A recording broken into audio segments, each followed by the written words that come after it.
Doc Willie Ong, may nakakaiyak na habilin sa mga kabataan, nagbigay ng paglalahad tungkol sa kanyang sakit.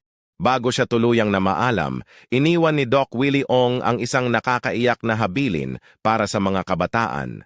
Sa kanyang huling mensahe, nagbigay siya ng payo at mga aral ukol sa kahalagahan ng maagang pag-aalaga sa kalusugan at pagiging responsable sa sariling buhay. Ibinahagi rin niya ang kanyang sariling karanasan sa pakikipaglaban sa sakit na nagbigay ng inspirasyon sa marami. Sa kanyang pahayag, inilarawan ni Doc Willie ang mga pagsubok na kanyang pinagdaanan at ang mga leksyon na natutunan niya. Ang kanyang mensahe ay naglalaman ng mga salitang puno ng pag-asa at paghimok sa mga kabataan na pahalagahan ang kanilang kalusugan at maging handa sa mga hamon ng buhay. Ang kanyang mga pahayag ay nagdulot ng emosyonal na reaksyon mula sa publiko na nagbigay pugay sa kanyang dedikasyon at pagmamalasakit sa kapwa.